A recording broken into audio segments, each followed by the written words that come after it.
is not worth it. Not worth it. So what is in the deodorant that a lot of us, not me, but a lot of us are using? Like I had this come to Jesus. I was using like aluminum filled deodorant probably like 10 years ago and made a switch.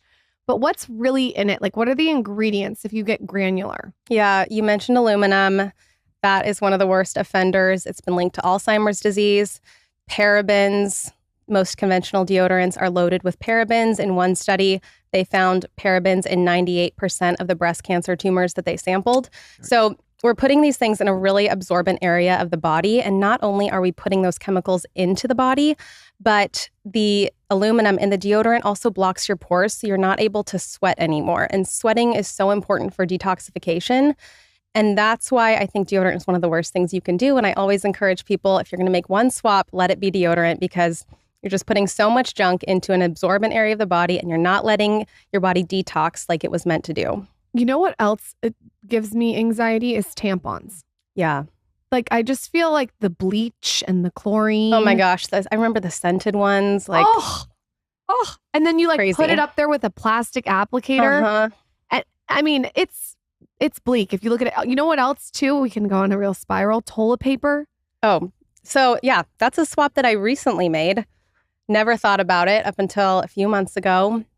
And yeah, again, like such an absorbent area, not an area that you want to be putting like this bleached piece of paper filled with PFAS. Every single day. I think that it's what I like about your line is it's things that you use every single day. And I think if you make the swaps of these things that you have to use, like deodorant, whether it's toilet paper, like whatever it is, you have to pay attention to the things that you keep doing and doing and doing, I think. Yeah. And I think like what we strive to do too is just create rituals for people, because the nervous system is such an important piece of health and it's such an important piece of skin health. Like skin health isn't just the products we use, it's how we take care of our whole system.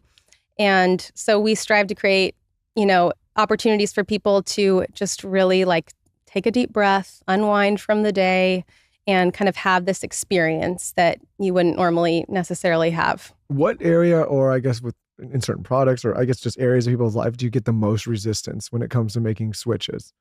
Because it's funny when you have these, and we've had a bunch of these conversations of talking about different, services or products with clean ingredients. And sometimes there's this resistance. There's like this nostalgia to use certain brands that you've grown up with.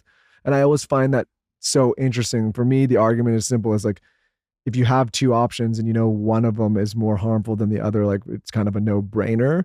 But people have such a hard time getting off certain products. Is there a certain category or product that you've seen people be just resistant to? Yeah, I think the nostalgia thing is key. And that's there with the products, that's there with the food. Like my husband still has a thing with mac and cheese. Like when we are at a new restaurant, like he can't not try the mac and cheese because it reminds him of his childhood and it drives me crazy.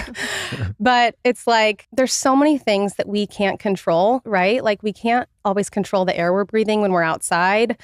We can't always control just all of the chemical and toxic exposures when we're out and about and things like that. But this is something that we can control. Like we can control the products we use. We can control the food that we put in our cart at the grocery store.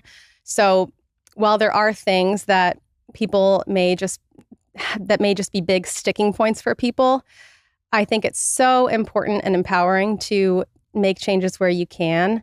And like I said, deodorant, I think is one of the most important things.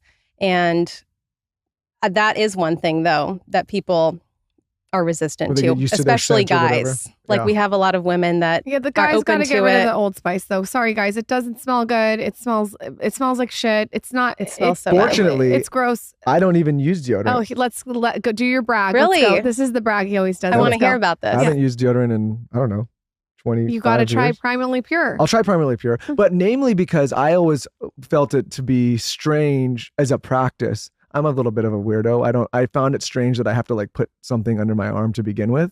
But then I talked to this one person a while ago and he was like, hey, your body may also be trying to tell you something if there's a scent or if you're perspiring a lot. Like it's trying to give you a signal. And so like a lot of people try to mask the signals that the bodies give off. Like to me, if you have to use a really, really strong scent to get rid of another strong scent, there's probably something else that you're not paying attention to. Yeah, it's like when you're in a rental car and you know that like someone was smoking in it, and then they just spray a bunch of Febreze over Or it. the like Christmas tree that's hanging. Yes. I used to have the Christmas tree hanging Christ. back in the day. Did you actually have Terrible. that? Yeah, I had that in high school. I had that. Oh my God. I had